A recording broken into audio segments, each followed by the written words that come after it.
आज हम बात कर रहे हैं अमलतास की।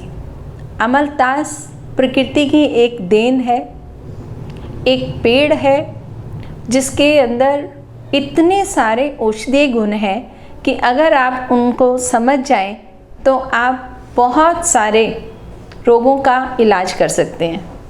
और इतना सुंदर ये पेड़ है कि जहाँ पर ये पौधा लगा होता है वहाँ पर बहुत ही रौनक आ जाती है।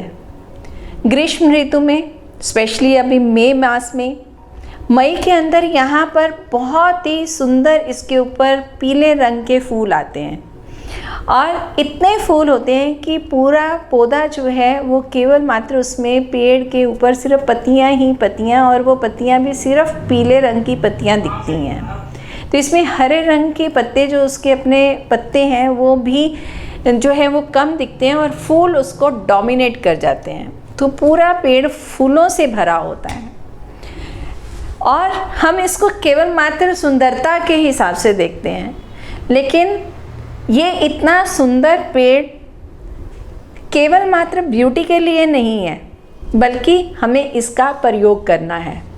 तो आज मैं इसके बारे में आपको बताऊंगी कि जो हमारे बिल्कुल आसपास ही, हमारी रीच के अंदर है, मतलब हम उसको ले सकते हैं और उसका हम प्रयोग कैसे कर सकते हैं, तो उसको आप समझिए और इसका प्रयोग जो है वो करें। ये प्लांट हमारे लिए बहुत चीज़ों में जहाँ इस्तेमाल होता है, सबसे पहले ये पेट की बहुत अच्छी औषधि है। जिसका पेट अच्छे से साफ़ नहीं होता है, कॉन्स्टिपेशन रहती है, उसमें ये बहुत अच्छा दवाई का काम करता है। इसमें आपने इसके फल की मज्जा को लेना है, मतलब इसका जो फल होता है वो एक लंबे कलर की फली, ब्लैक कलर की फली होती है और इस फली के अंदर बीज है और गुद्दा भरा हुआ है, और वो जो गुद्दा है वही हमारी एक औषधि का काम कर रहा है। तो इसकी वो गुद्दा को निकाल लेना है और फिर वो पानी में भिगो के रखना है और फिर उसको मसल कर आपने पी लेना है। तो इससे पेट जो है वो साफ़ होता है। ऐसा ही हम यह प्रयोग जो है वो छोटे बच्चों में भी कर सकते हैं। छोटे बच्चे जिसका पेट खराब रहता है और स्टूल पास नहीं हो रहा है, तो उनके लिए ये जो दवाई है बहुत अच्छा काम करती है। बहुत ये सॉफ्ट होती है, कोई इसका साइड इफ़ेक्ट नहीं होता और बच्चे को हम दे सकते हैं। इस जो दवाई बनाई हमने, इसका प्रयोग पेट के लिए तो रहेगा ही रहेगा, इसके अलावा ये खांसी, ज़ुकाम, बलगम में भी बहुत आराम देता है और बच्चे की ग्रोथ के लिए बहुत अच्छा है। तो इस तरह से हम इसका प्रयोग जो है वो बिना किसी सोच से, मतलब ज़्यादा घबरा कर नहीं, आराम से हम इसका प्रयोग कर सकते हैं। दूसरे, इसमें यही फल का जो गुद्दा है इसको मुनक्के के साथ भिगोकर हम शरबत बनाकर भी इसका प्रयोग कर सकते हैं। इससे भी जो पेट है साफ़ होता है।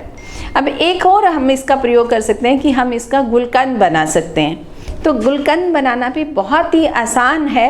इसके फूलों को ले लें, जो बहुत सुंदर आजकल पीले फूल आए हुए हैं, वो फूलों को आपने इकट्ठा करना है और उसको धोकर रखना है और फिर साथ में उसके जितने फूल लेंगे उसके बराबर ही आप मिश्री ले सकते हैं। तो जो हमारे पास फूल हैं उसको आपने मसल कर बारीक कर देना है और पिसी हुई मिश्री बीच में मिक्स कर देनी है और उन दोनों को मिक्सिंग करना है और 1 या 2 दिन के लिए आप धूप में रख दें। तो ये आपके पास एक गुलकंद तैयार हो जाएगी और ये गुलकंद खाने में बहुत स्वादिष्ट है और गुणों से भरपूर है और पेट से संबंधित सभी रोगों में ये बहुत ज़्यादा फ़ायदेमंद है। तो आप इसका प्रयोग कर सकते हैं, जिसमें हमारे को कुछ भी इसमें ज़्यादा मेहनत नहीं करनी पड़ती है। अब हम बात करते हैं कि इसको हम आंवले के रस में भी भिगोकर इसका प्रयोग कर सकते हैं और इससे भी हमारा पेट साफ़ होता है, हमारी इम्यूनिटी बूस्ट होती है और हम बहुत सारी और प्रॉब्लम से बचते हैं। खांसी, ज़ुकाम, बलगम में भी इसका प्रयोग जो है काफ़ी अच्छा रहता है। अस्थमैटिक पेशेंट्स के लिए ये बहुत बढ़िया है। अगर कोई पेशेंट अस्थमा का है और उसको कॉन्स्टिपेशन भी रह रही है तो ये अगर अमलतास का इस तरह से प्रयोग करेंगे तो उससे उनका अस्थमा भी ठीक होगा और पेट भी साफ़ होगा, इससे काफ़ी कुछ उनको राहत मिल सकती है। अब यह जो फूल हैं ये हृदय के लिए, रक्तपित्त के लिए और शरीर में किसी भी तरह की स्वेलिंग के लिए भी इसका प्रयोग जो है बहुत लाभप्रद है। अब अमलतास के जो फूल हैं वो अगर पेट में कीड़े हैं तो उनका भी बहुत ज़्यादा अच्छी औषधि बन जाती है, उसमें भी आप इसका प्रयोग कर सकते हैं। अगर किसी को बुखार है और बुखार टूट नहीं रहा है और रीज़न कोई बहुत ज़्यादा मिल नहीं रहा है तो वहाँ पर भी हम अमलतास का प्रयोग जो है वो कर सकते हैं। खांसी, दमा आदि रोगों में भी इसके फूलों का जो प्रयोग है वो बहुत ही फ़ायदेमंद है।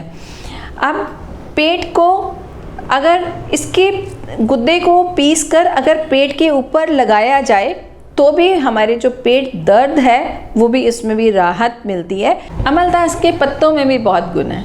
अमलतास के पत्ते अगर पीसकर हम अपनी स्किन के ऊपर लगाते हैं तो स्किन बहुत अच्छी रिवाइव होती है और उसकी हेल्थ बहुत अच्छी मेंटेन होती है। अगर किसी को खारिश है, दाद है, एक्जिमा है, उसके ऊपर हम अमलतास के पत्तों का लेप लगा सकते हैं, इससे स्किन की प्रॉब्लम जो है वो काफ़ी ठीक हो जाएगी। अभी आजकल भी समर में बहुत लोगों को फंगल इन्फेक्शन आ रहा है, स्किन प्रॉब्लम्स कईयों को बहुत ज़्यादा है, फोड़े फिंसी बहुत ज़्यादा आ रहा है। उस केस में भी हम अमलतास के पत्तों का रस निकालकर वो अगर स्किन पर लगाएं तो वो प्रॉब्लम से हम बच सकते हैं। अमलतास के पत्तों को दूध के साथ पीसकर लेप करने से छोटे बच्चे के शरीर पर भी होने वाले फोड़े फिंसियाँ जो हैं वो ठीक होते हैं। फेशियल पैरालिसिस, जिसको हम अर्धित्र बोलते हैं, आदि रोगों में इसके पत्तों के लेप से आराम मिलता है।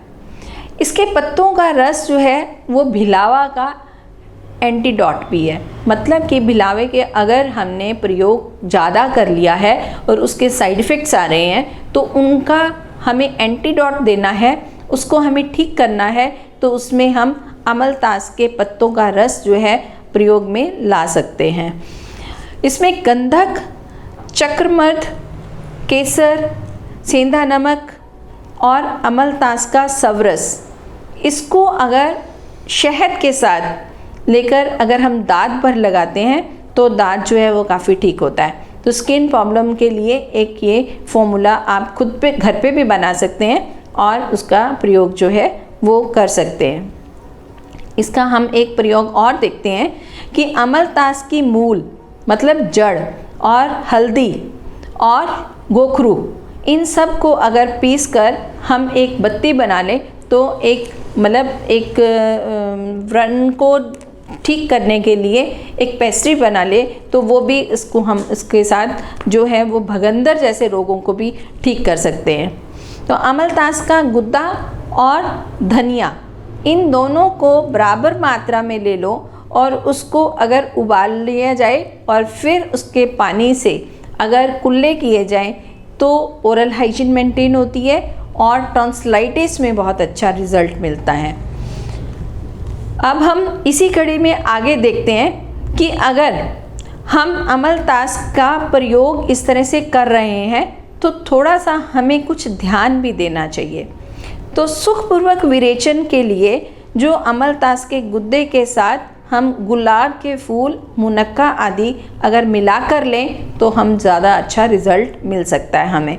मतलब कि अगर हमें पेट साफ़ करना है तो केवल मात्र अगर हम उसको ले रहे हैं, अमलतास के गुद्दे को ले रहे हैं, तो साथ में थोड़ा सा हम गुलाब के फूल और मुनक्का मिला लें तो ज़्यादा अच्छा रिज़ल्ट मिलेगा। अमलतास के प्रयोग के साथ हम अग्नितुंडी वटी का भी प्रयोग कर सकते हैं और अगर पेट में ज़्यादा ऐंठन हो रही है तो साथ में हम सौंफ का भी प्रयोग कर सकते हैं। सौंफ को कच्चा खाया भी जा सकता है और सौंफ का अर्क भी लिया जा सकता है। अब हम बात करते हैं कि अगर हमने अधिक दिन तक अमलतास का प्रयोग कर लिया तो कभी कभार यूरिन में गाढ़ापन आ जाता है, तो ऐसे केस में भी हमने क्या करना है कि अमलतास का प्रयोग रोक देना है और ये अपने आप आप 1 या 2 दिन में सिचुएशन जो है वो ठीक हो जाएगी और इसमें आप इसका कोई भी नुकसान जो है आपको नहीं हो पाएगा। तो ऐसे अगर हम इसके गुणों को पहचान लेते हैं तो हम अपने बहुत सारे जो स्वास्थ्य से संबंधित रोग, जो हमारे स्वास्थ्य से संबंधित प्रॉब्लम्स हैं, उनको समझ पाएंगे, उनको ठीक कर पाएंगे। अगर आपको ये नॉलेज अच्छी लगी हो तो आप इसका यूज़ करें और अपने एक्सपीरियंस हम लोगों को शेयर करें और ये वीडियो अपने कॉन्टैक्ट्स में शेयर करें ताकि मैक्सिमम लोग इसका फ़ायदा उठा सकें और इस प्रकृति की अनुपम देन का प्रयोग कर सकें। धन्यवाद।